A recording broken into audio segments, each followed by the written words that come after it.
is Wednesday, what we do Wednesday, and I thought I'd give you a little small holding tour. So most days we come out this way, give the dogs a run around the field, and the small people a run around the field, and look at that view. Give the sheep a little check, make sure they're still there, sometimes give them some sheep nuts, and so this is one of our jobs. Yeah, there's a rock. So here are our two ladies, Wanda and Barbara.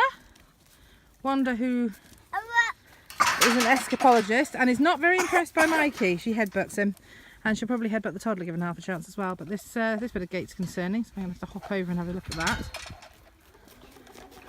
So this is our fruit cage end, and you can see, I hope, in the fruit cage, lots and lots of raspberry plants starting to come on. Behind this last little bit of weeds here that we've been clearing them gradually and starting to put slates around underneath the wiring and the mesh. Rhubarb's coming up. We've got lots and lots and lots of canes going for it. We've got strawberry plants all over the place. The currants are starting to leaf up. The loganberries all around the back there. We're just waiting on some of the gooseberries, I think, at the back there now. So it's all rather exciting. Blueberries are starting to do stuff in their pots. We've got 3 in pots, 2 in between. And then we go down to poultry area. So this is one of our next jobs now. So we've got 2 Buff Orpingtons and 2 Rhode Island Warren crosses. Excuse the shouting from behind me. As you can see from my shadow, he is on my back. There's not a lot I can do about it. So we have 2 Buff Orpingtons in here, and Ian and Di were our original 2. And then we have, for the moment, Chicoletto, though his days are numbered. And our 3 hiding over in the duck house, which is going to be removed soon, are 3 ex-bats. Now Chicoletto's in with the ex-bats. He started off very nice towards them, and he now keeps them in houses, so hence the reason his days are now numbered. He was the tiniest chick we've ever raised, so it's going to be quite a hard day, that one. So we are now down here checking for eggs. There's our other chickens there. These are our meat birds. These are the breasts. They are the meat birds, and we've got our heap of eggs currently in the incubator. So hopefully we shall have very soon have some more chicks.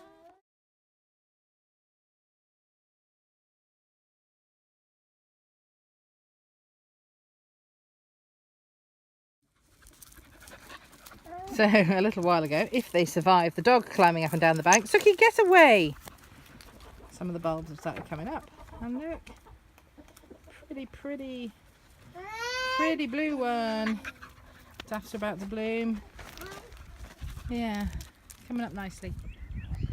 So my next job this evening now, because we've had quite a lot of nice sunshine today, is just to come check that all the seed trays and everything are still nice and damp. And shut the polytunnel up for the night. So because it's getting very cold still here overnight, so it's down to 1-2 degrees if not lower overnight. So I shall just give the direct sown seeds a bit of a go, and then get in and shut that polytunnel up, although the door does look like it's blown closed. So everything dripping again nicely in here, and that hose pipe seriously needs replacing. There are more holes in that hose pipe than I think there are in the head. I am absolutely soaked. So we've direct sown some rocket, there's some radishes, there's some beetroot. Hopefully at the end, right at the very end, there should be some spring onions starting to come up. There's the crater that Mikey has dug. And James has got a new gadget in here. So this tells us the min, the max. So inside the polytunnel, it went down to 1.2 last night. It's gotten up today to 37.7. I think the door must have blown closed in the breeze. But currently it's 28.9 in here. So balmy. Yeah, so some chilies doing rather well. We've had a few cucumbers and things and courgettes start to come up. Loads of broccoli and collie are coming up. Apparently James sowed even more cauliflower, so we're going to have cauliflower coming out of our ears this year. And yeah, quite pleased. Some of my fancy tomatoes are coming up. chives down the bottom there. More tomatoes James has sown. And I've also sown the loofah seeds that Erica gave us. So I thought I'd give you a quick little plot tour now just to finish off. We've got a line of leeks all the way down there. We've got some more just to backfill and a bit of a second row. The startings of the broccoli that survived our young man there, I hasten to add. Nothing else survived him. So we've got one bed there still under fleece and weed control membrane. A bit more here under fleece and old builder's bags. A bit of rubbish there in the corner needs sorting. Moving along, I have planted, you might just about be able to see, little lollipop sticks. So we've got a line here of lettuce, beetroot and dill along here, and then a load more blank space ready to go. Needs a bit more filling up really. Still got celeriac going in there from last year. Another blank chunk of space. Last year I planted in rows, longitudinal rows towards the beds, and then I put a foot space and then planted. It was a pain. I couldn't hoe in between the lines or anything, so this time I'm going widthways across. And then I've sown here. So we've got cabbage, broccoli, see all the little labels there, Swedes,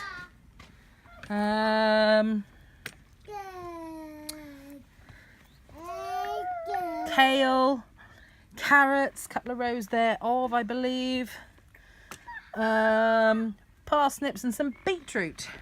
And there's the last little remaining piece of kale that the chickens haven't gotten yet. Then, in dire need of weeding yet again, is a tiny black Labrador climbing all over my onions, garlics and shallots. So that's the onion bed this year. Says you don't know what's grass and what's onions there really at the moment. But yeah, you can see, thankfully you can see the rows that I planted in, despite having some help from our errant toddler here helping plant, didn't you? So now over behind the onion bed, engaged brain, we've now got half an IBC container, an old one. They got so squashed and mullered. We found it in a hedge. You probably see it in one of my earlier videos. But we've got an IBC tank there we cut in half, and that's now got potatoes in. And James has built a great big long raised bed. It's a bit of a bowed raised bed because he didn't put a central strut in it. If you watch one of Erica's little Welsh garden videos, she talks about how important the central strut is for the longer beds. James did not pay attention. So yeah, so this one hasn't got a central strut in. We're going to make a hugelkultur bed over the back, basically directly behind this bank here, behind my horse box, and willow's trees just about starting to spring into life there. So we're going to make a hugelkultur bed behind this bank, and that will be for some more veggies, and that will have a central strut if it goes over the length. I think I'm going to try and keep them smaller though. We'll see.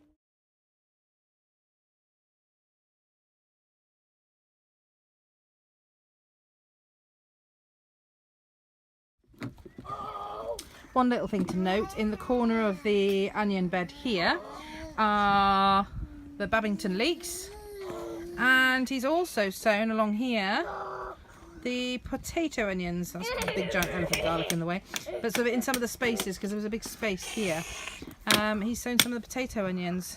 So Babington leeks, potato onions, both perennial forms of onions.